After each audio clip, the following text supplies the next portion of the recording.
Haz una oración ahí en tu lugar. Dile: Señor, yo quiero permanecer solo en ti. Que tu presencia nunca se aparte, Señor, de mí. Derrama tu Espíritu, Señor, sobre nosotros. Mi Dios.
Bienvenidos, hermanos. ¿Cómo estamos? ¿Listos para alabar al Señor este día?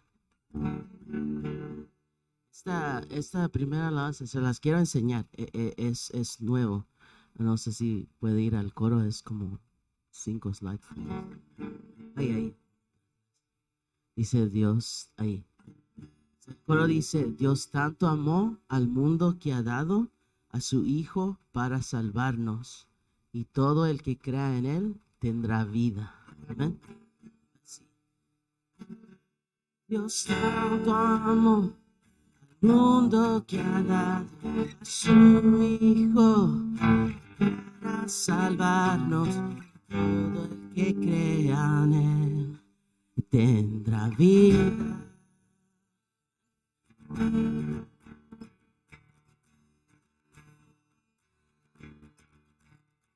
Vamos a probar algo, ¿ok? También, a ver si pueden hacer así.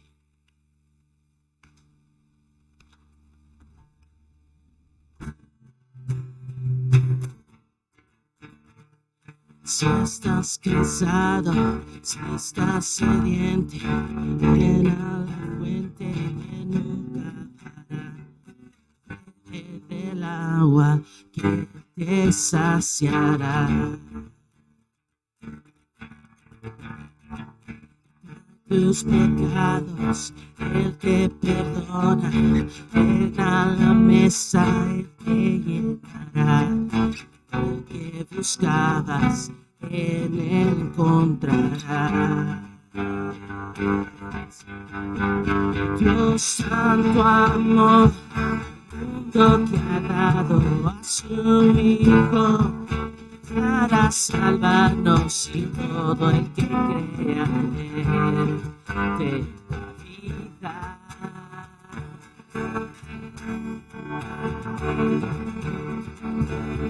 tus errores y adicciones, déjalos a los pies de la cruz.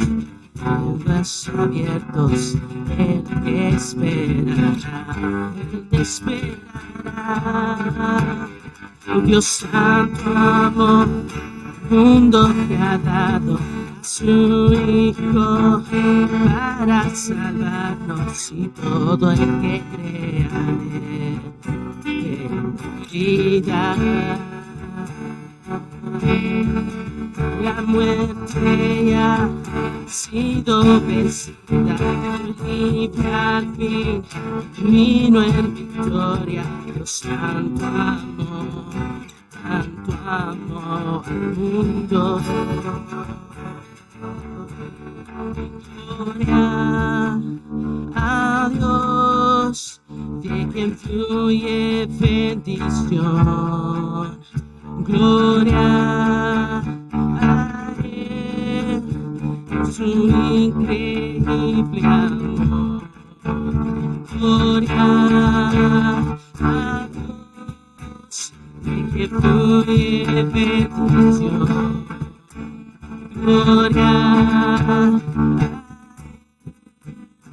su infinito amor, su infinito amor. Dios santo amor, lo que ha dado a su Hijo para salvarnos, y todo el que crea en Él tendrá vida.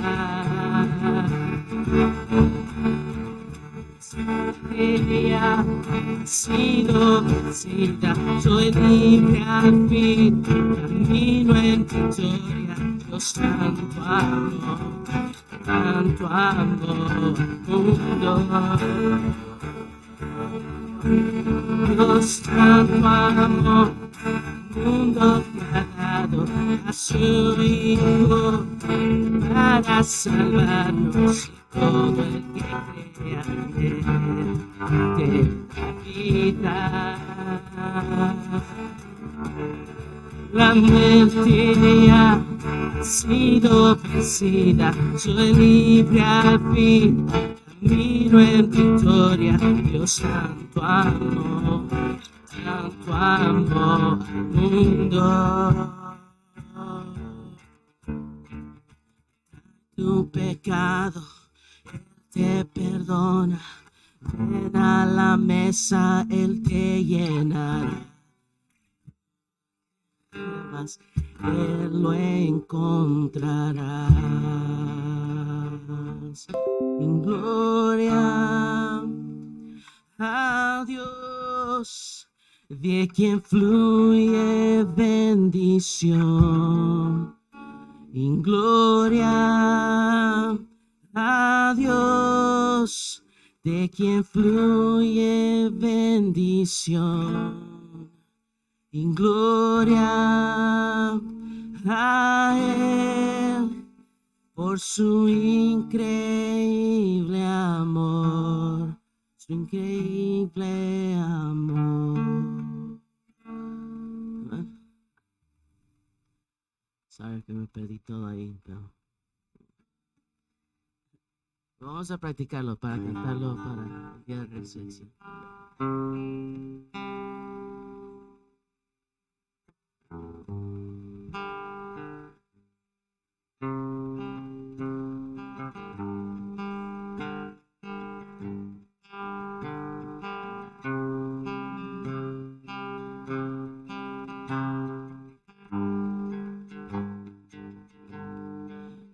Mi amanecer, eres mi suspirar, ahora y siempre conmigo estás,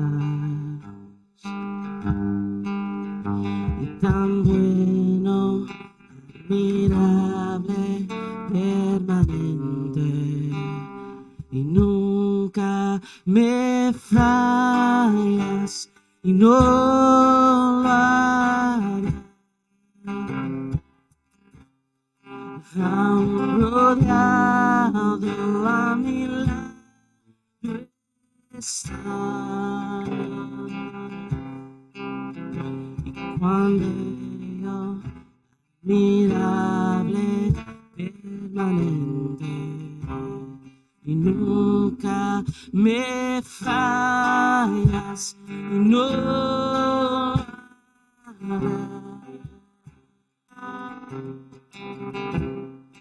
tú eres mi lugar, puedo en ti descansar,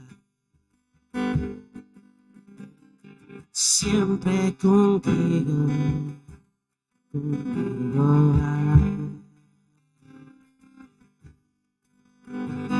Cuán bello, admirable, permanente, y nunca me fallas, y no harás. Aún rodeado a mi lado estás. Cuán bello, admirable, permanente, y nunca me fallas, y no harás.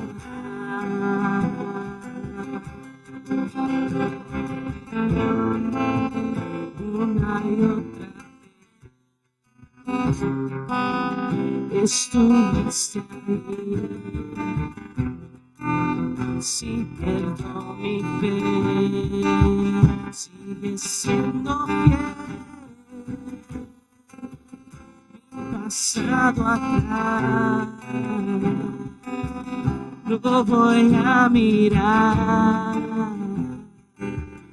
Prometiste estar hasta el final. Una y otra vez estuviste ahí. Si pierdo mi fe, sigue siendo fiel. Mi pasado atrás no voy a mirar. Prometiste estar hasta el final. Nunca me fallas, no harás. Aún rodeado a mi lado estás. Cuán bello, admirable, permanente, y nunca me fallas, no harás.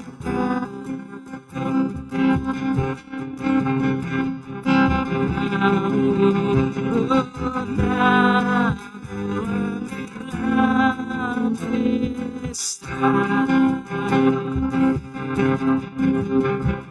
Cuán bello, admirable, permanente, y nunca me fallas, y no harás. Nunca me fallas, y no harás. Nunca me fallas, y no harás. Cuán bello, admirable, permanente. Cuán bello, admirable, permanente. Oh, Él es bueno, dilo. Cuán bello, admirable, permanente. Nunca me falla y no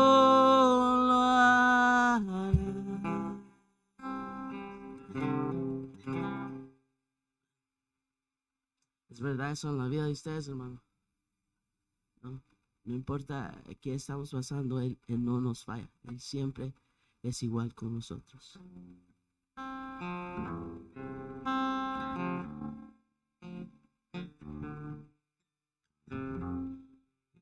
A ti, Señor, cámbiame y renuévame por la gracia que encontré en ti.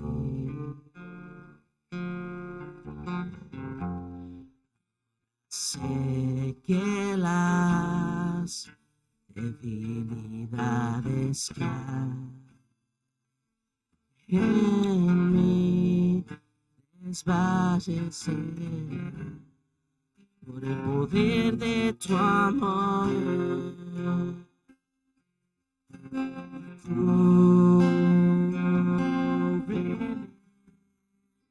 con tu amor, rodéame.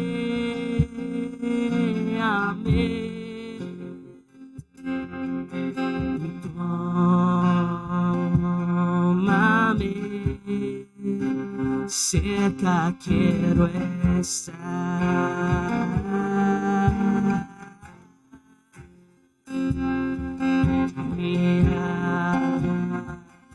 Esperar nuevas fuerzas yo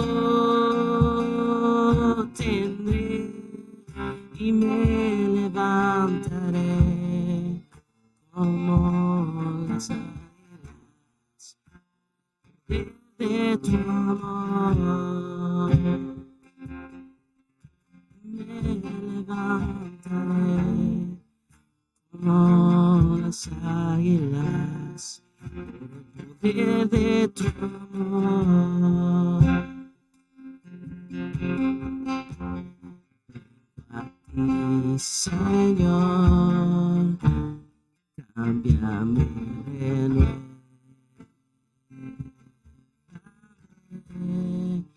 por la gracia compré en ti.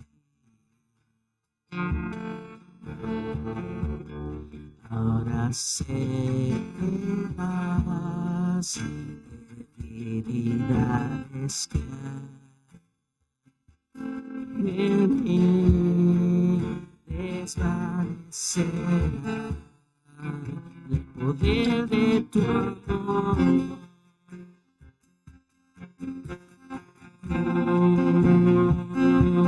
Cúbreme con tu amor, rodéame.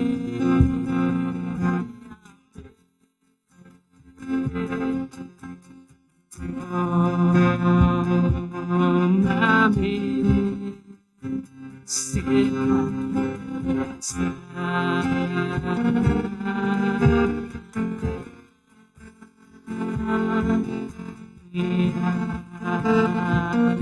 Esperar nuevas fuerzas yo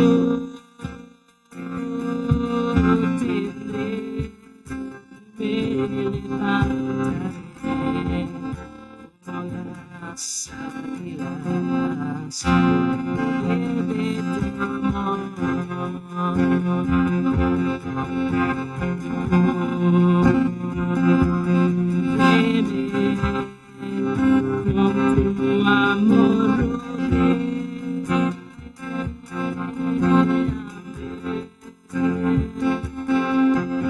Con tu amor tómame, yo siempre quiero estar.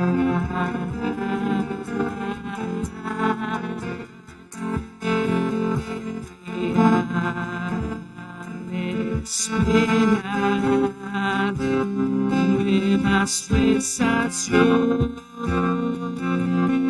tendré y me levantaré como las águilas, poder de tu amor.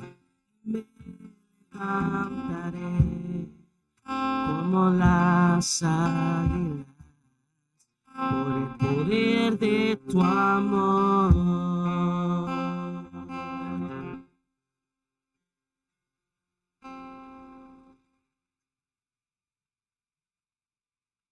Buenos días, hermanos, que Dios los bendiga. Vamos a orar, inclinemos su rostro. Gracias, Padre bendito celestial, por este nuevo día que nos diste, Señor. Gracias, Padre, por los que estamos aquí, Señor, en tu templo, Señor, en tu casa de oración, Padre. Gracias por mis hermanos que están aquí y gracias también te damos por los que están a través de la línea, Padre Santo, los que nos están viendo en estos momentos, Señor. Te alabamos y te glorificamos, Padre bendito celestial, porque tú eres bueno, Señor, y para siempre es tu misericordia. Señor, en esta hora, Padre bendito, venimos ante ti, Señor, poniendo nuestros misioneros de Chiapas, Señor, delante de usted, Señor, que usted sea el que siga haciendo la obra, Señor, para que más almas se salven, Padre bendito celestial, para tu reino, Padre Santo. De la misma manera, Señor, te pedimos por también nuestros hermanos misioneros que están en San Quintín, Padre Santo, trabajando con esos niños, Señor, que usted sea de gran bendición, Señor, y que los padres también puedan llegar a tus pies, Señor, igual que esos niños, Padre bendito celestial. Pero asimismo, Señor, no nada más quiero acordarme de ellos, Padre Santo, sino también por los hermanos Zurreta, Señor, que hacen un gran trabajo como misioneros, Padre, y que el próximo domingo estarán ellos predicando aquí, Padre bendito celestial. Te lo agradezco de todo corazón, Señor, porque usted es bueno y para siempre es su misericordia. También, Padre Santo, por todos los misioneros que están y que no conocemos, Señor, y aún los que tenemos en la lista, Padre bendito, que mi familia y yo siempre oramos, Padre Santo, los ponemos delante de ti, Señor amado, por todos esos misioneros que aún no conocemos sus nombres también, Padre, porque ellos se encargan, Señor, de llevar tu palabra, Padre Santo, ya que nosotros a veces no podemos ir, Señor, por cualquier cosa, Padre bendito celestial. Alabado y glorificado seas, a todos ellos los dejamos delante de usted, Padre, y también a nuestro pastor, Señor, que va a traer tu palabra, Señor, pasando por Samaria, Padre Santo. Gracias, bendícelo, Señor, y bendice a su familia, Señor, y bendice la palabra, Señor. En el dulce nombre de Jesús, todo lo dejamos delante de usted con acciones de gracia. Amén.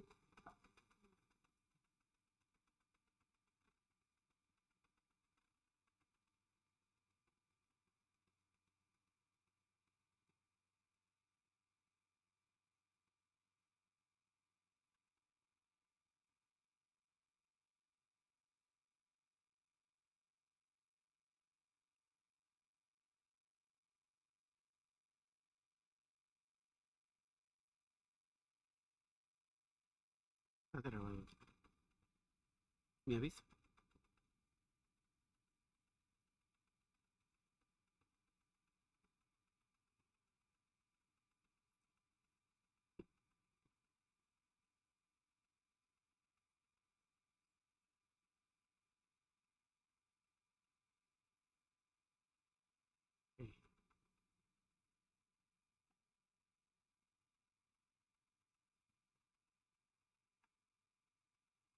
No me funciona el AirPlay tampoco.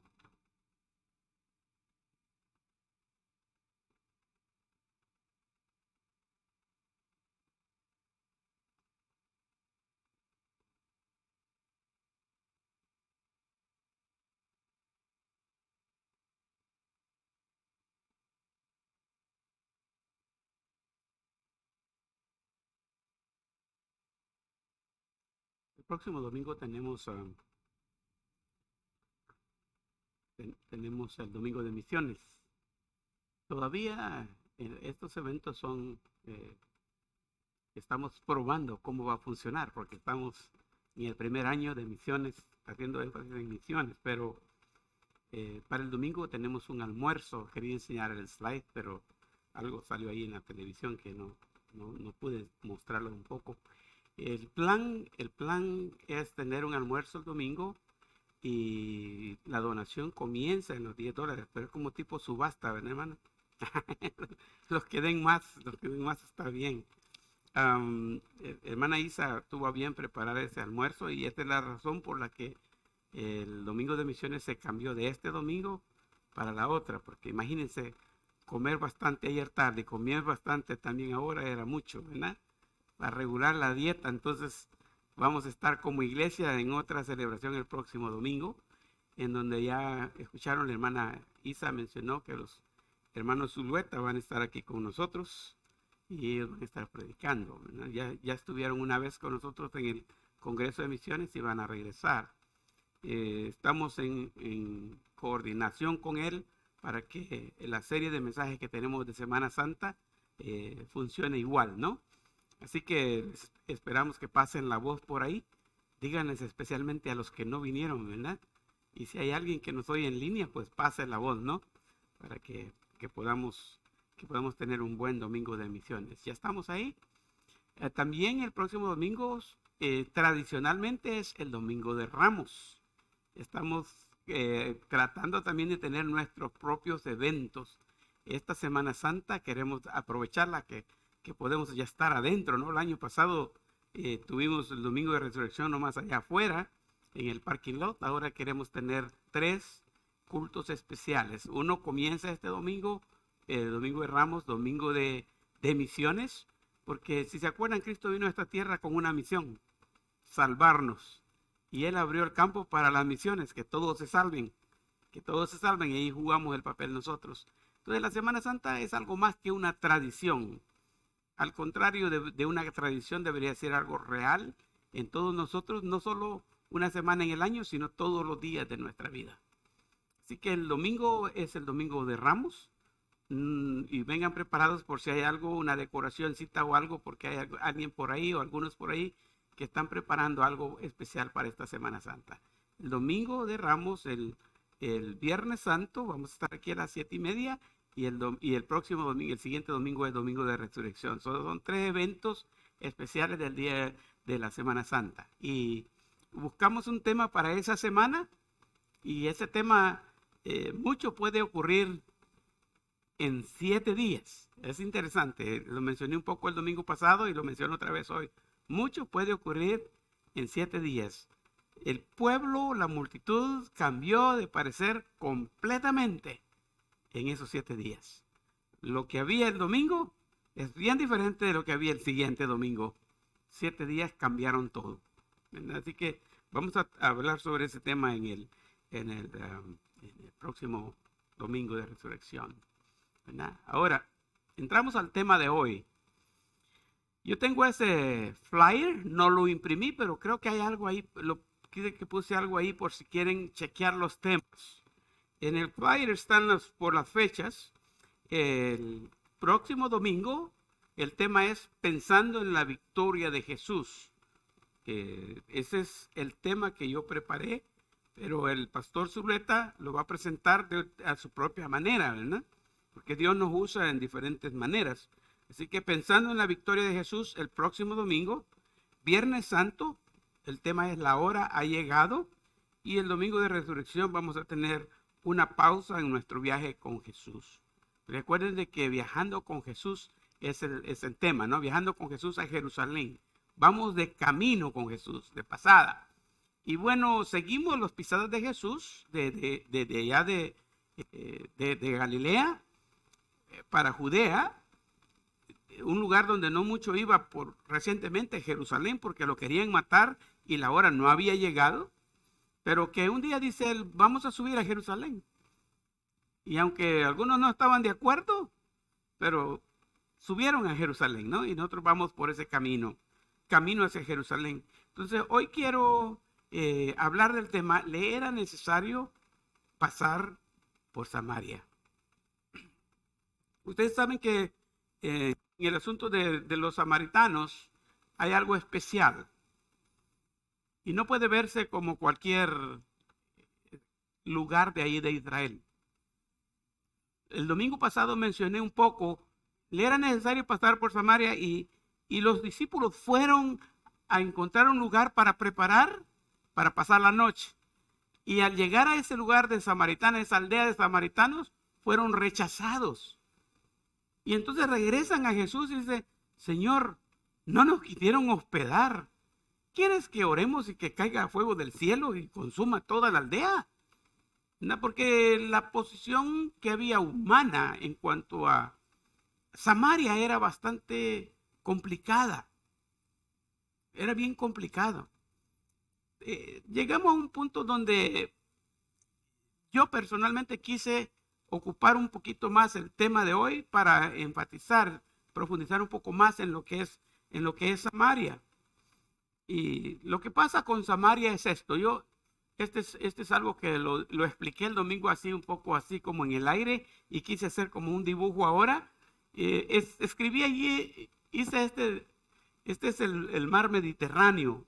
Ustedes lo pueden ver en el mapa bíblico de sus Biblias, de sus mismas Biblias, en la parte de atrás. El mar Mediterráneo, algunas Biblias dicen el mar grande. Si usted entra en ese mar y comienza a ir derecho en ese mar, va a haber tierra a los dos lados. Para un lado Macedonia, para el otro lado ahora tenemos África. En aquel tiempo estaba Alejandría, por ahí la zona de Egipto.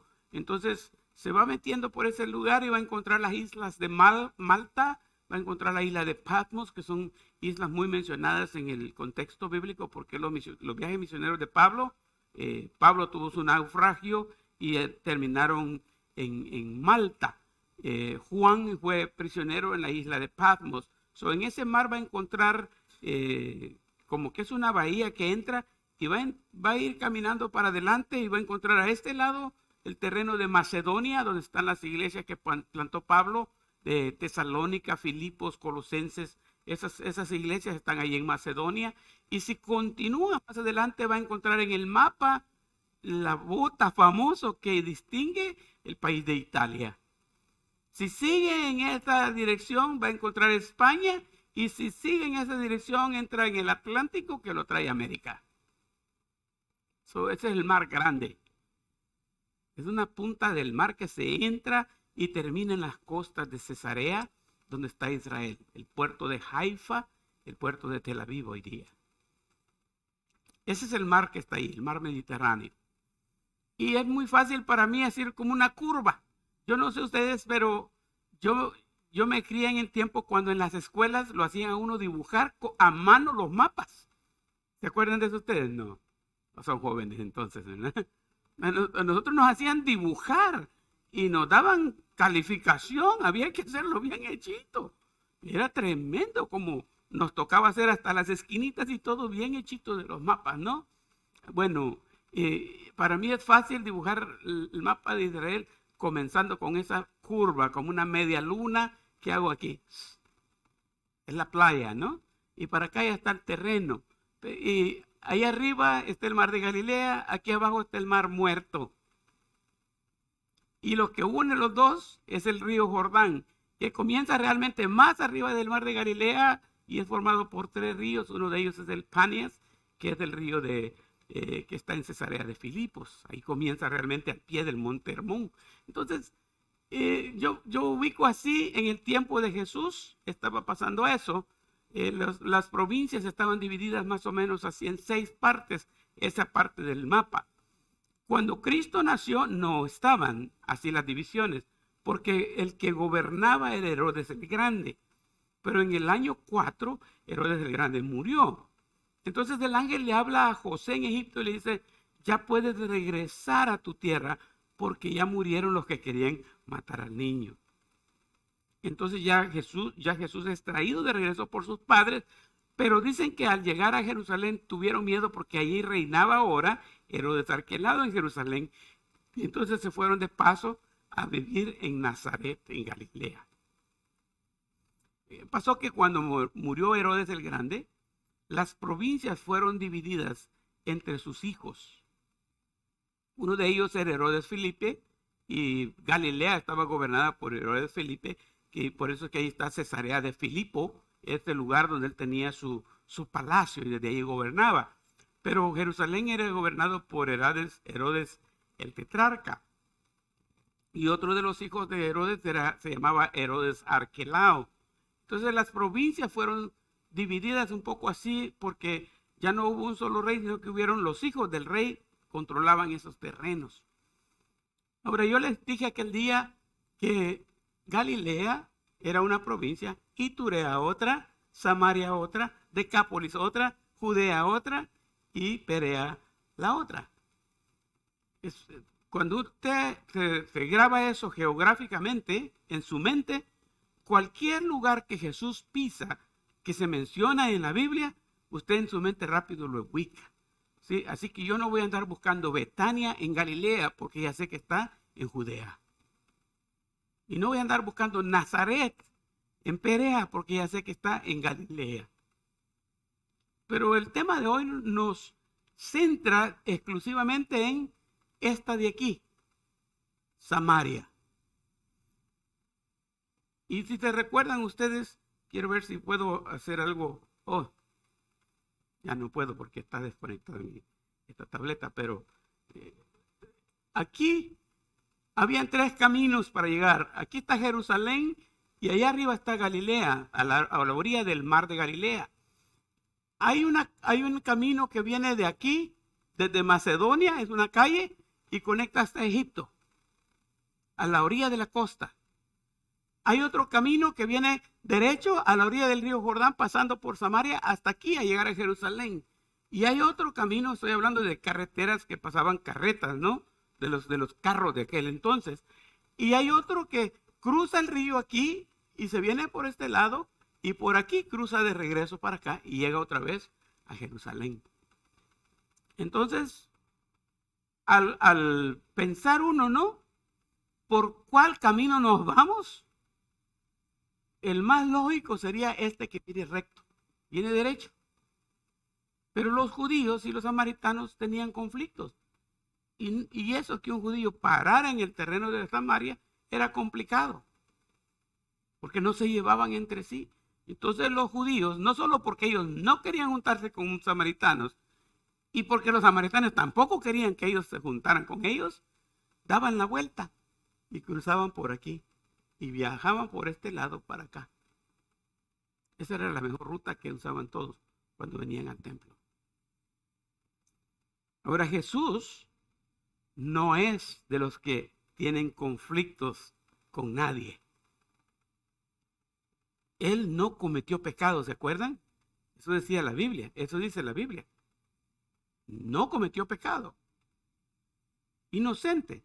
Y si no cometió pecado, quiere decir que él se llevaba bien con todos. Y nadie le mostraba rechazo a él. Entonces, en su misión a la tierra, él tenía que viajar a Jerusalén en esta ocasión, pero no lo va a hacer como lo ha hecho tradicionalmente con sus padres, porque sus padres lo han llevado todas las veces a Jerusalén por este camino.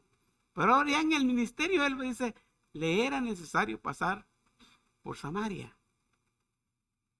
Le era necesario pasar por Samaria. Juan 4:4 lo dice así. Le era necesario pasar por Samaria. ¿Por qué le era necesario? ¿Para qué va a ir a dar esa gran vuelta? Ahora, pero era un poco más de ahorrarse tiempo, de ahorrarse energía.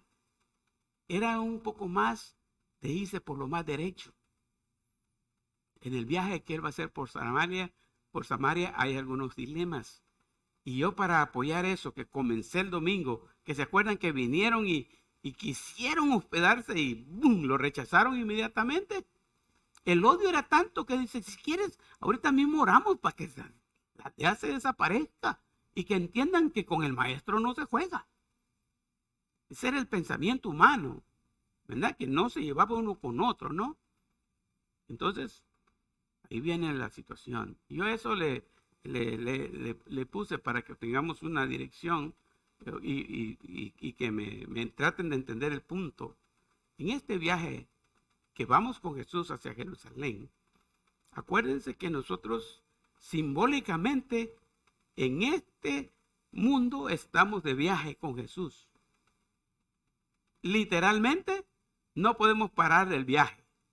Nacemos y morimos, punto. Nadie puede cambiar eso. Desde que nacemos comenzamos a vivir la vida y un día vamos a morir y terminó. La historia de nosotros se acabó. Por un tiempo quizás nos recuerden, pero después se olvidan completamente de uno. Pero el viaje de nosotros no termina cuando morimos, porque hay vida después de la muerte. Y nuestro destino final es la Jerusalén celestial, descrita en Apocalipsis 21 y 22.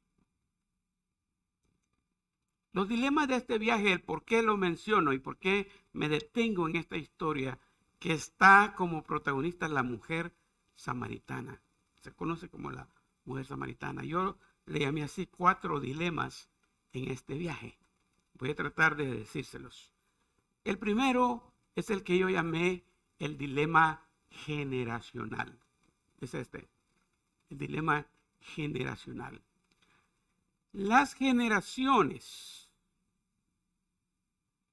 desde hace muchos años habían entrenado a sus hijos a que no se relacionaran con los samaritanos. No, con esa raza no, con esa raza no. Y la historia de Samaria es interesante, pero va a llegar Jesús al pozo y va a hablar con la mujer, y la mujer le va a decir más o menos así: ¿eres tú acaso mayor que nuestro padre Abraham, que nuestro padre Isaac y que nuestro padre Jacob? Esos dilemas, como el que la mujer tenía en aquel entonces, generacional que yo le llamo, los tenemos hoy día. Lo que sea que haya pasado en nuestra familia en el pasado, nos formó a nosotros. Y por una parte, por una área, tenemos nuestros genes que vienen en la sangre y no se puede evitar. Los recibimos. Algunos son con virtudes de buenas características y otros no tan buenas, y algunos podría decirse que hasta malos, que ni los quisiéramos tener, pero ahí están. Lo heredamos de nuestros antepasados. Es interesante cómo yo puedo ver en Nicole, más que en Emilio, pero en Emilio también puedo ver rasgos míos en él. Yo soy el abuelo de ellos, pero yo puedo ver rasgos míos en ellos. Incluso en una ocasión, mi papá le dijo a Nicole Little Letty, o Mini Letty creo que fue que le dijo, porque en ese momento él estaba viendo rasgos de mi esposa en Nicole. Pero puedo traer todavía algunas cosas yo de mi bisabuelo. La Biblia enfatiza 3ª y 4ª generación. Nos impacta la manera como nosotros somos educados generacionalmente nos impacta. Mi generación formó hijos de puros frijoles y tortilla. En algunos lugares, como en Puerto Rico, no comen tortilla. Ellos comen bastante el plátano maduro. Y cuando hacen unas cosas que parecen tortillas, las hacen de plátano duro. Sí, o sea, dependiendo de usted se crió y con quién se crió, así agarra su costumbre. Y es esa generación la que nos dice: lo que mi mamá hacía, eso voy a hacer yo. Lo que ellos me enseñaron, eso voy a hacer yo. No lo voy a cambiar. Y pensamos que si cambiamos eso, cometemos un grave error. Nos afecta bastante generacionalmente. Fíjese que esta mujer vivió en los años de Jesús. Estamos hablando de Jesús como los 30 y 33 fue que duró el ministerio de él. Entonces, no nació él en el año 0, posiblemente en el año antes del 0, tal vez después, 1 o 2 años después. No hay una absoluta seguridad de que el 0 tenga que ver con el nacimiento de Jesús, pero más o menos en esa época. Abraham es de 2000 años antes de Cristo. Y la mujer está diciendo que el padre mayor de ella se llama Abraham, Isaac y Jacob. Y que ellas están interesados en vivir la vida y respetar las decisiones que sus antepasados habían hecho. ¿Cuántas generaciones se había pasado esa costumbre? 2000 años antes de Cristo, hasta póngale 31 o 32 años después de Cristo. Más de 2000 años, y la generación venía practicando lo que aquellos le habían enseñado. Sí, nuestras generaciones nos traen buenos dilemas a nosotros, ¿no? Y algunas veces tenemos que romper esos ciclos generacionales. ¿Por qué? Porque los ciclos generacionales a veces traen cosas bien malas para nuestros hijos. Es normal que el hombre le pegue a una mujer o a su mujer. ¿Por qué? Porque el papá le pegaba a su mamá. Y porque el abuelo le pegaba a su abuela. Y porque su bisabuelo le pegaba a la bisabuela. Y si nuestros padres lo han venido haciendo y son nuestros padres, no hacen nada malo, ¿verdad? Está bien. Entonces, ¿a qué va a aprender el niño? A pegarle a su esposa cuando tenga. Y no es nada malo, está bien. Ahora, todos sabemos que sí está bien malo. Está muy malo. Pero la generación nos sembró esa semilla. Y un día tenemos que cortarla. Creo que mencioné el domingo cuando alguien me dijo, hablando del evangelio, me dijo, si mis papás murieron en la fe equivocada y están en el infierno, allá es donde yo quiero ir. Imagínense hasta qué punto el impacto de la generación tiene poder en las personas, ¿no? El otro dilema que quiero que me entiendan un poquito es el dilema que le llamo yo político. Dilema político. Este dilema político, a ver si esta cosa no se mira, ¿eh? Allá afuera se mira, ¿quién no? El dilema político viene siendo igual. Este día me agarró de traer mapas. El dilema político viene siendo, aquí están, este es el mapa bíblico, ya no es del que yo hice, esta es una foto. Y allá arriba, cortada así se mira las letras Decápolis. ¿Se acuerdan de la provincia de Decápolis? Más arriba está Iturea y al otro lado está Galilea. Ahí se ve Samaria, aquí está Judea y aquí está Perea. Son las provincias.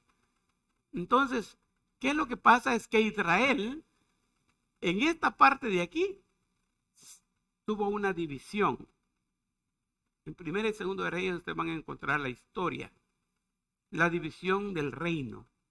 Israel tuvo un tiempo que fue gobernado por jueces, 200 años. Después vino una época en Israel que fue gobernado por lo que se conoce como el Reino Unido. El Reino Unido fue porque tenían un solo rey para todo el pueblo. El primer rey fue Saúl, el segundo fue David y el tercero fue Salomón. Ese es el Reino Unido de Israel. Pero luego, después de Salomón, vino el reino dividido. El Reino Unido y el Reino Dividido. El Reino Dividido en días de Salomón por el pecado de Salomón, por la desobediencia de Salomón, al final Dios dijo que eso iba a pasar.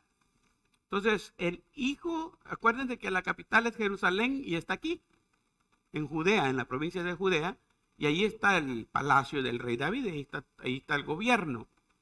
Pero el hijo de Salomón, que era el que tenía que ascender al trono, se llamaba Roboam. Y él fue el que ascendió al trono, pero justo en ese momento fue cuando el reino se dividió. Y en el norte, arriba de Judea, en Samaria, se estableció una nueva capital. Esa capital fue gobernada por el rey Jeroboam. Jeroboam, que era un capitán del ejército de Salomón. A la hora que se dividió el reino, 10 tribus de las 12 se fueron al gobierno de Jeroboam y 2 tribus en el sur, que es Judea, fueron gobernadas por Roboam, el hijo de Salomón. Ahí comenzó el reino dividido. El reino dividido. Vinieron 19 reyes en cada uno de los dos antes de Cristo. 19 reyes pasaron por cada uno de ellos. Algunos gobernaron un poco más de tiempo, pero hubo alguien que duró quizás como 7 días. 3 días creo que está uno, que rapidito lo quitaron. Pero el impacto político es lo que lo causó así. De aquí para arriba era el reino del norte, de aquí para abajo el reino del sur. Entonces ahí estaban, como que estoy volviendo a las pandillas, ¿no? Los norteños y los sureños. Entonces a los norteños siempre se les conoció como el reino del norte, pero al del sur no se les conoció como el reino del sur, sino que se les conoció como los judíos. De ahí viene el nombre judíos. A nosotros ahora todos los israelitas les decimos judíos. Pero no, antes solo eran los 2 tribus que quedaron bajo el reino de Roboam. Entonces Samaria vino a ser políticamente importante y se convirtió en la rival de la capital de Jerusalén. La capital de Judea, Jerusalén, la capital del reino del norte, Samaria. Y vino a ver la rivalidad esa, ¿no? Que no debería existir, pero existía a gran cantidad. Entonces, a la hora que el cautiverio, que el Reino Unido desapareció, el 722 antes de Cristo, todo el reino del norte fue llevado cautivo para Asiria. Y en el 586 antes de Cristo, el reino del sur o Judea, los judíos fueron llevados cautivos para Babilonia por Nabucodonosor. Y todo Israel quedó abandonado. Pero cuando regresaron del exilio, los del norte ya no regresaron. Esas tribus desaparecieron. Los que regresaron fueron los que vinieron con Nehemías y vinieron a reconstruir los muros de Jerusalén. Ya regresaron todo lo que era de aquí abajo. Y desde entonces que le llamamos judíos, porque regresaron ellos. Los otros de arriba ya no regresaron, excepto que venían unas familias mezcladas. Y no solo mezclados entre judíos y samaritanos, sino que venían mezclados con otras razas del mundo. Entonces, en tiempo de Cristo, ya habían regresado a poseer su tierra, pero Samaria seguía siendo rival de Judea. Ahora porque ellos habían violado los mandamientos del Señor de mezclar sus familias. Entonces, es interesante el momento político que están viviendo ellos. Y Jesús va a pasar por ahí. Y Jesús va a lidiar con ese tipo de personajes, con ese tipo de situaciones. El tercero es el dilema social. El dilema social, cuando usted lo ve desde este punto de vista, acuérdese que es una mujer samaritana la que está aquí, ¿no? Aquí viene el problema que la sociedad presentaba en este caso con Jesús. Uno, un hombre hablaba con una mujer. Jesús hablando con la samaritana. Socialmente eso nunca ocurriría. La mujer no tiene ningún valor en esta época. No tiene que hablar en presencia de los hombres. Y no puede juntarse en la calle con ningún hombre, menos entablar una conversación. Si la mujer le dirige una palabra al hombre, el hombre tiene la libertad de darle una cachetada y decirle cállese. Tiene que ser a través de ciertos permisos. Tiene que ser a través de ciertas supervisiones. Si alguien llegaba a visitar a alguien, voy a tener la confianza. Voy a llegar donde los hermanos Ríos y yo. ¿Quién me va a recibir? Es el hermano Ríos. La hermana Isa no se va a aparecer. No le puedo ver la cara a la hermana Isa, porque es la esposa del hermano Ríos. Yo voy a platicar con el hermano Ríos. Y cuando la hermana Isa haga presencia donde estamos nosotros, es con el permiso del hermano Ríos, y va a ser cuando ya traiga su guisado para que comamos, porque ella ha estado en la cocina. Y el hermano Ríos y yo vamos a comer, pero ella nos va a dejar la comida, nos va a atender y se va a ir. Bueno, le estoy dando instrucciones para la próxima visita, ¿verdad? Sí, es el ambiente social. Imagínense el escándalo que Jesús llegue al pozo donde está esa mujer. El pozo era un lugar público, como un parque en aquel entonces, ¿no? Llegaba Jesús al pozo y ahí está una mujer y se le acerca y le dice, mujer, dame de beber. Entonces ustedes pueden entender el por qué la mujer le dice así.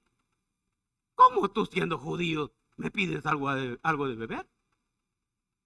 Viene con un reclamo porque dice, miren qué lío me puedes meter si me hablas. Yo no te estoy hablando, tú me estás hablando. Bueno, no dice así el pasaje, pero como ese es el contexto social, para que lo entendamos, la situación era seria. La situación se ponía un poco más complicada porque mire aquí lo que escribí. Era un judío hablando con una, eso era para guerra. Eso era terrible. ¿Cómo va a poder eso ser posible? Eso no puede ser. Ahora, qué bueno, ¿verdad? Que va a hablar con una mujer, pero es una buena mujer. Bien vista de la sociedad, todos la quieren. No. Mire la siguiente. Ella había sido repudiada por su marido. La mujer que era repudiada por su marido, la comunidad entera no la quería, porque no era capaz de mantener satisfecho a su marido y no era capaz de mantener la casa corriendo.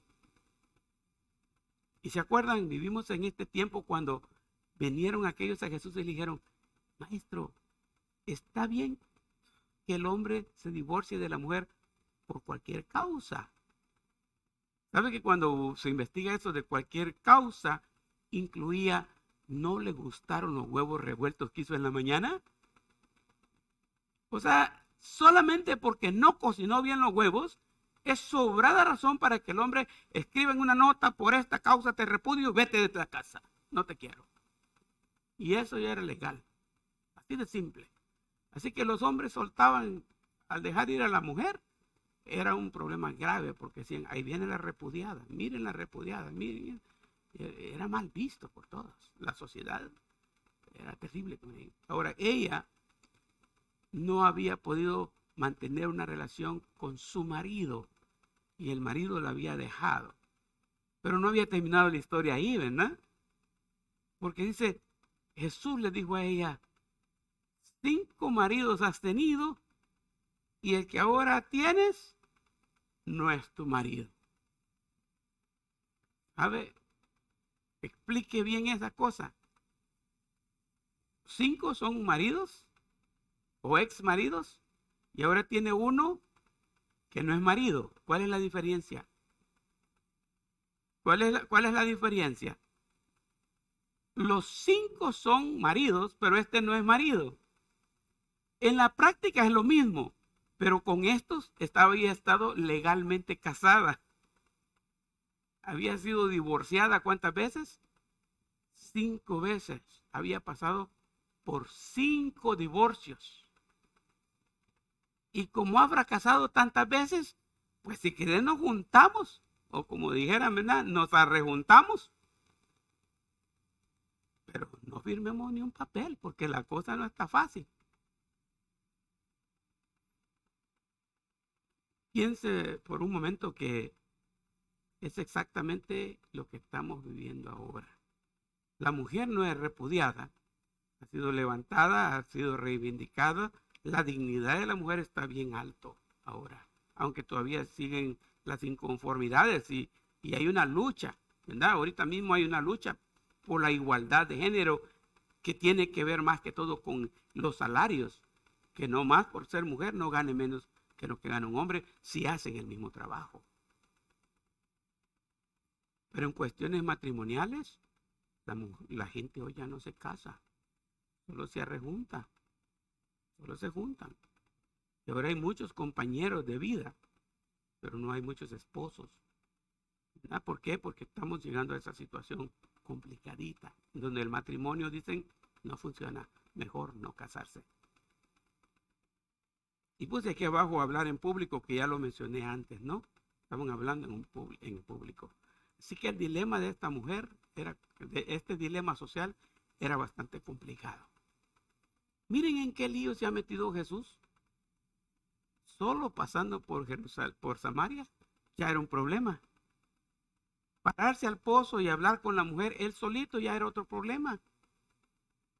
Que no eligió la mejor mujer para hacerlo, es otro problema. Esta mujer era un relajo, nadie la quería, bueno, todos la veían mal, ¿verdad? Entonces, miremos el cuarto dilema. El cuarto dilema era espiritual. Era espiritual. Yo agarré esta foto que tiene 2 montes, uno para acá y otro para allá. Están registrados en la Biblia uno como el monte Gerizim y el otro como el monte Ebal. Y ahí está la ciudad de abajo de Samaria. En tiempos de Jeroboam, del reino, ¿se acuerdan del dilema político que hablé? Cuando Jeroboam controló todos esos lugares del norte, los samaritanos, los del norte, no podían venir a adorar a Jerusalén, al templo. Recuerden de que no se llevaban entre sí. Entonces Jeroboam lo que hizo fue instituir un centro de adoración exclusivamente para los de las tribus del norte. En Samaria, que era la capital, y el monte Gerizim fue conocido también como el monte de las bendiciones, y el monte Ebal fue conocido también como el monte de las maldiciones. Si estudian la historia de Balaán, era el monte Ebal que se subían y de ahí maldecían. Acuérdense de Balaán, que fue el que le habló el burro, ¿no? Es más fácil de identificarlo, ¿verdad? Pero el monte de Gerizim era el monte de adoración. Ahí adoraba. Y Jesús en su plática le dijo a la mujer, la hora viene, le dijo, cuando ni en este monte, el monte que ellos adoraban, ni en Jerusalén van a adorar. Porque los que le adoran a Dios, en espíritu y en verdad, es necesario que le adoren. Por eso es que nosotros no tenemos que ir a Jerusalén ya para adorar. Y nadie tiene que ir ya a Samaria a adorar en ese monte. Porque la hora llegó cuando eso desapareció. Por eso es que cuando Cristo murió en la cruz, el velo del templo se rasgó en dos, de arriba abajo. Y el centro de atención espiritual que estaba en ese templo desapareció. Dios se hacía presente en ese templo, en ese lugar, en el lugar santísimo. Y así creían los del norte que Dios se hacía presente en el monte. Por eso subían a adorar al monte. Había un dilema espiritual bien grande, bien marcado en los dos lugares. Y Samaria estaba bien concentrada. Ahora sí, estamos hablando de 1500 años antes de Cristo. Estamos hablando del tiempo del reino dividido. Y luego estamos hablando que las tribus regresan y construyen Jerusalén, pero los que estaban mezclados no podían quedarse en Jerusalén, en Judea, y tuvieron que cruzar la frontera de Samaria y quedarse en Samaria. Ahí están todos los mestizos, todos los mezclados están ahí. Y ellos, como no pueden adorar en el templo, siguen adorando en ese monte establecido por Jeroboam. Que por cierto, esas tribus nunca regresaron porque se hicieron bien idólatras. Ese monte se llenó de ídolos. La adoración de ellos no era el verdadero Dios. Por eso Jesús dice en espíritu y en verdad. Es interesante lo que pasó ahí. Había entonces, Jesús estaba rompiendo un récord al hacer ese viaje. Por eso estoy usando la samaritana para ilustrarnos. Fíjese los dilemas, ¿no? 4 dilemas que va a romper Jesús en su viaje a Jerusalén, y lo va a hacer de una manera que nadie más lo había hecho por milenios o siglos. No lo había hecho nadie más. Jesús rompió con todo tipo de dilemas. Yo escribí esta parte ahí así. Jesús en su viaje rompió con todo tipo de dilemas. 1. La mujer de esta historia nos describe la condición en la que vive la gente que no ha conocido al Salvador. Entonces, dilema número 1, hoy día la mujer describe esa historia. Vivimos en esa situación y dilemas que tenemos que romper. Gente que no ha conocido a Jesús.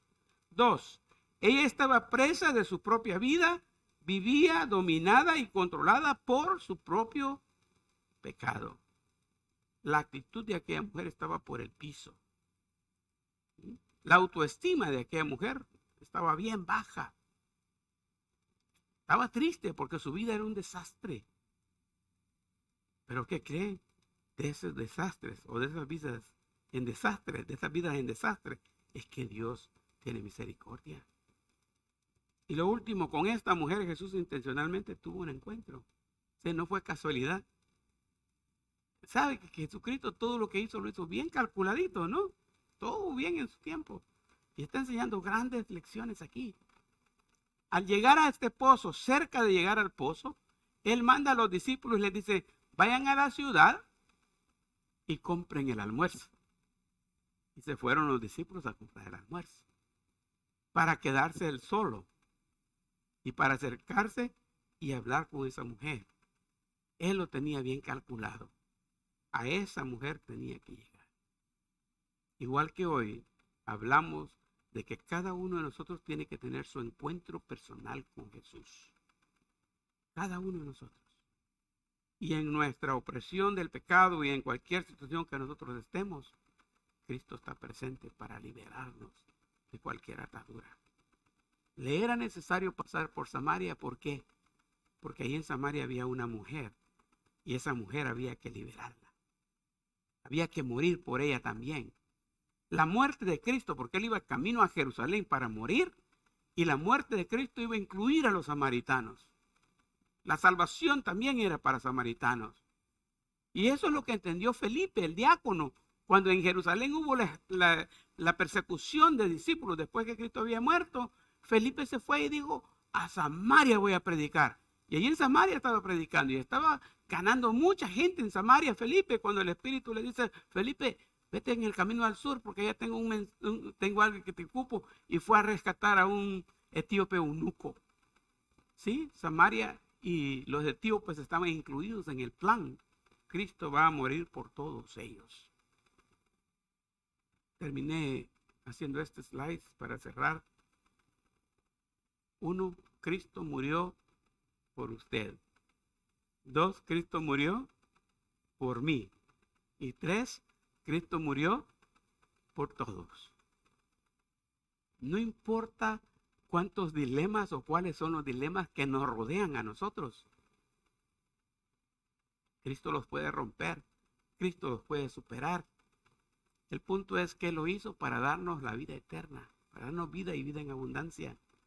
La pregunta es, ¿quiere usted vivir para Él? Eso sería lo más normal, ¿no? Que mostremos nuestro agradecimiento viviendo para el Señor. Recuérdense que como iglesia nosotros tenemos un lema. Y el lema es predicar la palabra de Dios para que otras almas se salven. Estudiar la Biblia. Hermanos, hoy más que nunca necesitamos empaparnos de Biblia. Necesitamos llenarnos de Biblia. Los tiempos que vivimos son tan riesgosos, tan serios, tan confusos, que necesitamos estar bien agarrados de la palabra de Dios. Vivimos para servir. Ahora que estamos teniendo más libertad para congregarnos, comencemos a servir mejor, servir entre nosotros y servir a la comunidad. Vivimos para compartir lo que Dios nos ha dado y convivir juntos socialmente, vernos como una sola persona, como una sola familia. ¿Verdad? Que no hayan barreras entre nosotros, ¿no? Eso de norteños y sureños aquí no hay, ¿verdad? No, eso no hay. No existe. Nosotros somos una sola familia y este es un llamado a la unidad. Por eso es que a Jesús le era necesario pasar por Samaria, para hacer de toda la humanidad con su misma sangre, salvarlos a todos por igual.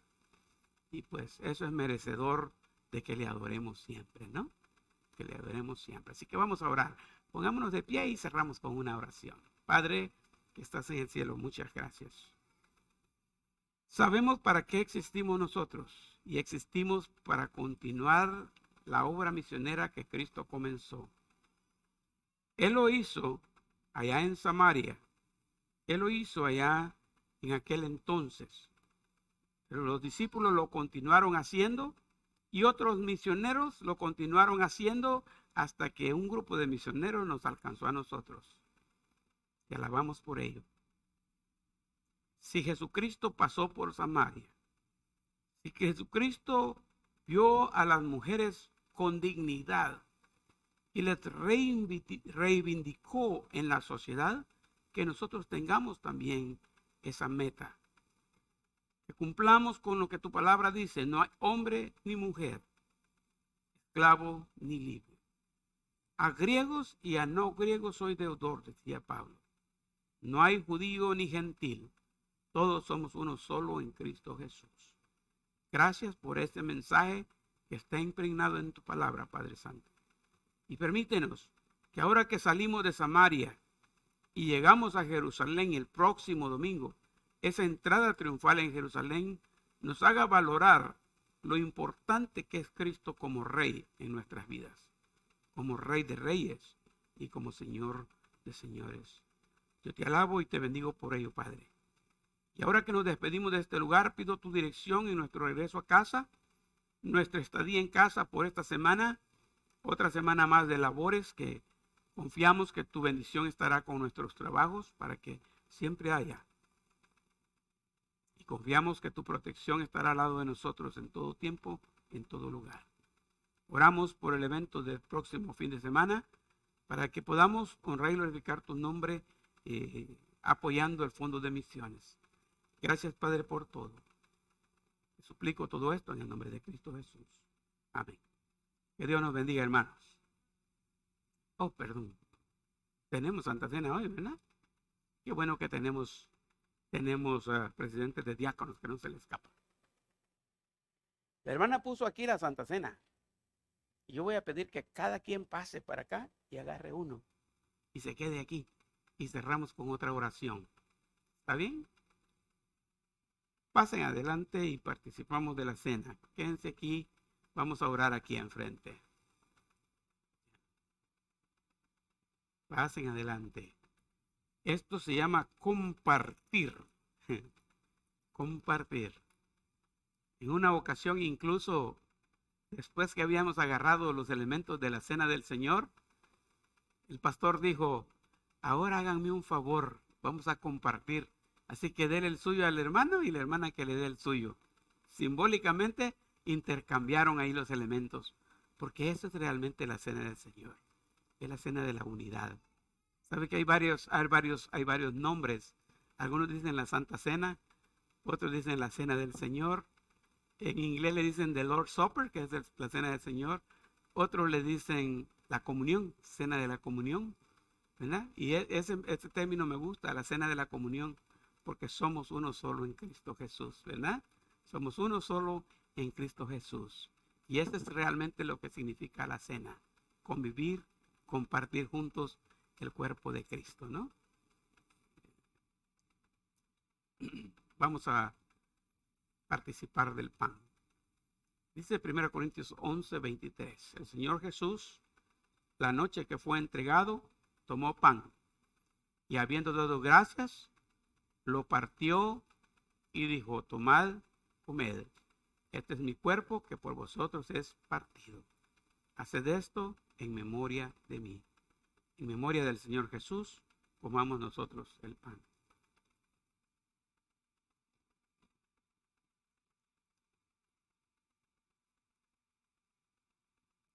Siguiente versículo dice, asimismo tomó también la copa después de haber cenado, diciendo, esta copa es el nuevo pacto en mi sangre. Haced esto todas las veces que la bebiereis en memoria de mí. En memoria del Señor Jesús, bebamos nosotros la copa.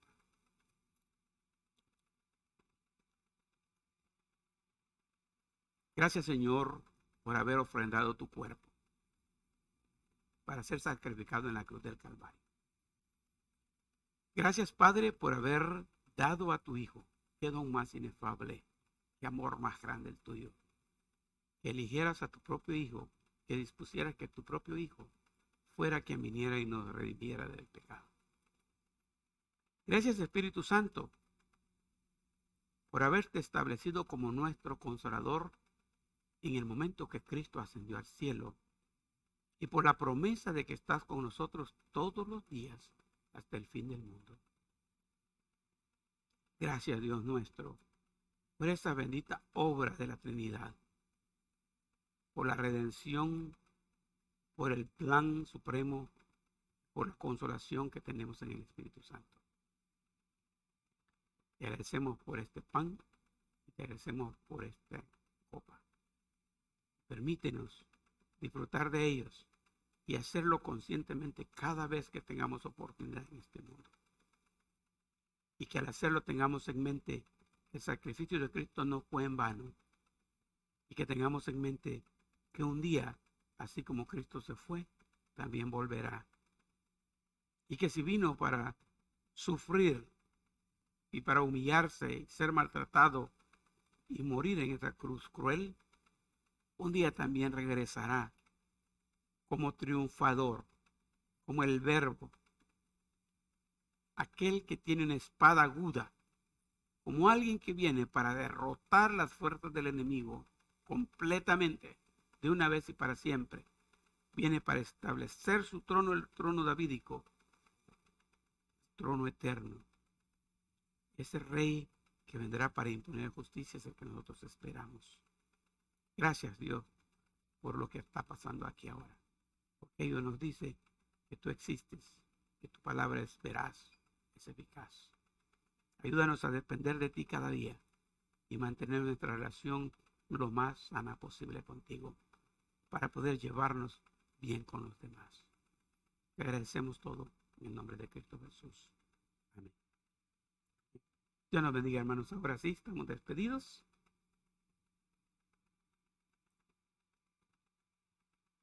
Sí, la hermana Rita está de acuerdo.